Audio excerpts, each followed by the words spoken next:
Hi. So, medyo nag-detour ako ng konti sa aking niche. Okay. Ang aking niche actually is DIY. DIY women at over 50s. Okay. Gusto ko lang kasing i-document ito. At age 53, at my age, pwede ko pa kayang i-monetize ang aking YouTube channel? Nung una ko kasing sinimulan nito aking YouTube channel, hindi ko alam na, pwede pala siyang i-monetize. And you know what? That's a wonderful opportunity, especially for us. I'm self-employed. I've not returned to regular employment for 16 years. And so, talaga, that's not problem because the process actually is a learning process. It's a learning curve. And the other YouTubers out there who's taking this challenge to monetize their YouTube channel.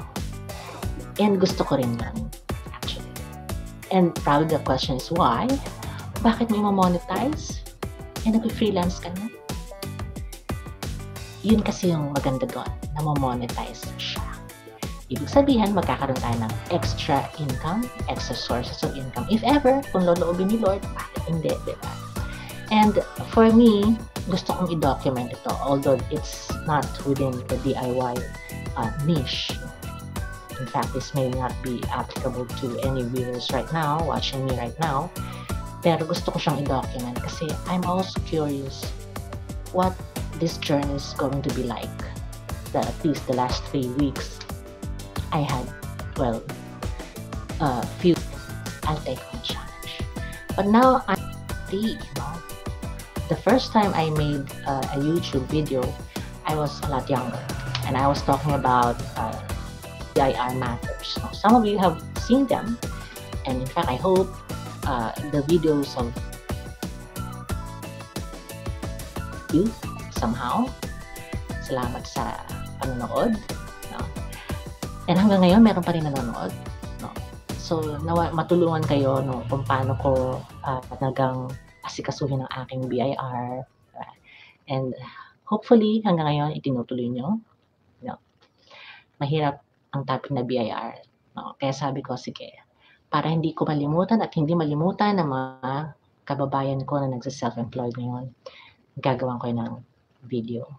Nung time yun, hindi ko alam na monetize na pala ang YouTube. So, ngayon, subukan ko ulit.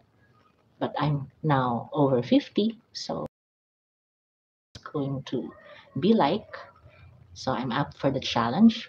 Actually, one of my inspirations here is this channel called Silver and Solo by Jen. Okay, she's over 50. I think she's just celebrated her 60th birthday. Hi, Jen. And habang ginagawa niya nga yung kanyang episode na Can I monetize my YouTube channel?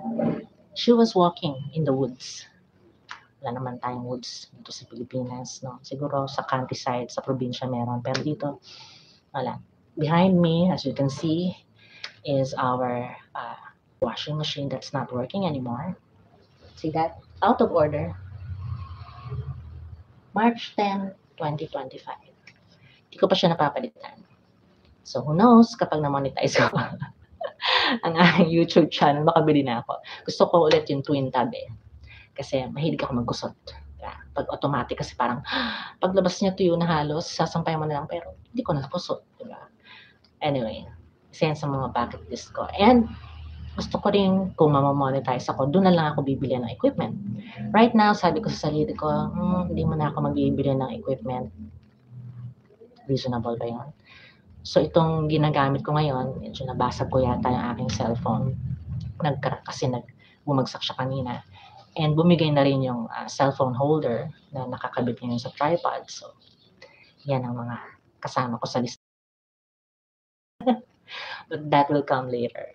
Anyway, gusto kong matutunan din yung paano ba yung screen share, di ba? Ipapakita mo yung analytics mo.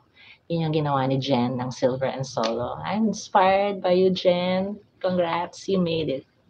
So, it's nice, celebrating this life that we have. I'm also unmarried. Jen is also unmarried. And it doesn't mean that when you're unmarried, you're lonely. Correct? Correct. Correct. So this is the time that we're using to come up with videos. 0 views lang nga last week, but panoorin nyo. I was talking about my cat. Iyak ako doon sa aking video na yon, but then talaga, it's a sweet time remembering my memories with my cat. Anyway, I think that will be all for now. Kung magagawa ko pa, papakita ko yung analytics and kasama ko dito sa aking video ngayon.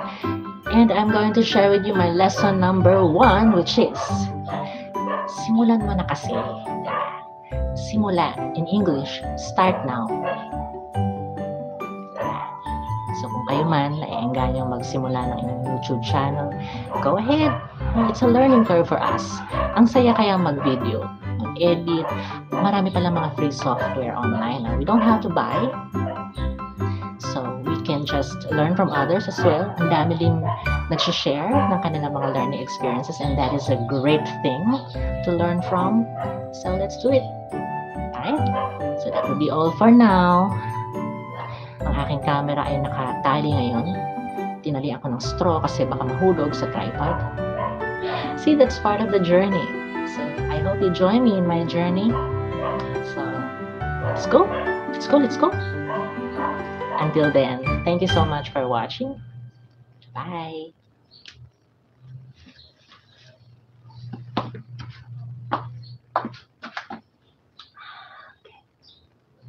Oh my God.